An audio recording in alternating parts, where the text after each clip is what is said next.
अब ऊर्जा के इस प्रवाह को विजुलाइज करने का एक तरीका है पैरिस्थितिक पिरामिड, इकोलॉजिकल पिरामिड्स। हाँ, पिरामिड्स। ये 3 तरह के होते हैं, संख्या का, बायोमास का और ऊर्जा का। और मैंने पढ़ा है कि इनमें से कुछ पिरामिड्स उल्टे भी हो सकते हैं, जो सुनने में बड़ा अजीब लगता है। हाँ, और यहीं पर कॉन्सेप्ट क्लियर होना बहुत जरूरी है। संख्या का पिरामिड यानी पिरामिड ऑफ नंबर्स उल्टा हो सकता है। कैसे? सोचिए, एक बड़ा बरगद का पेड़, यहाँ प्रोड्यूसर संख्या में सिर्फ एक है। एक पेड़?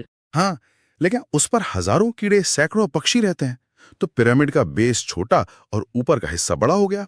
मतलब एक उल्टा पिरामिड। बिल्कुल। और बायोमास यानी कुल वजन, उसका पिरामिड भी उल्टा हो सकता है? हाँ, समुद्री इकोसिस्टम में अक्सर ऐसे ही होता है। अच्छा, समुद्र में? हाँ, समुद्र में प्रोड्यूसर्स होते हैं सूक्ष्म फाइटोप्लैंक्टन।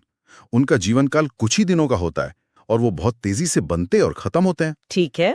इसलिए किसी भी एक समय पर उनका कुल बायोमास उन पर निर्भर जूप्लैंक्टन और छोटी मछलियों से कम होता है, तो यहां भी पिरामिड उल्टा हो जाता है। एक मिनट, ये तो कमाल की बात है। मतलब संख्या का पिरामिड उल्टा हो सकता है, बायोमास का भी उल्टा हो सकता है, लेकिन ऊर्जा का पिरामिड कभी नहीं। कभी नहीं। ये प्रकृति के किसी सार्वभौमिक नियम जैसा लगता है। ऐसा क्यों है कि ऊर्जा का पिरामिड हमेशा सीधा ही होता है? आपने एक बहुत ही फंडामेंटल सवाल पूछा है। इसका जवाब थर्मोडायनामिक्स के दूसरे नियम में छिपा है। थर्मोडायनामिक्स? जब ऊर्जा एक ट्रॉफिक लेवल से दूसरे पर जाती है तो उसका एक बड़ा हिस्सा गर्मी, हीट के रूप में खो जाता है। अच्छा, 10% का नियम। बिल्कुल वही। मतलब अगर पौधे ने 1000 जूल ऊर्जा बनाई तो उसे खाने वाले हिरण को सिर्फ 100 जूल मिलेगी। और हिरण को खाने वाले शेर को? सिर्फ 10 जूल।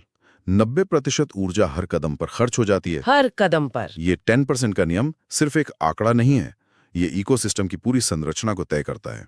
यही कारण है कि खाद्य श्रृंखलाएं ज्यादा लंबी नहीं हो सकती। 4 या 5 लेवल से ज्यादा नहीं? हाँ, क्योंकि शीर्ष पर मौजूद शेर या बाज तक पहुंचने के लिए बस पर्याप्त ऊर्जा ही नहीं बचती। ये प्रकृति का अपना बजट है जो फिजूल खर्ची को रोकता है। सही। इसलिए ऊर्जा का पिरामिड हमेशा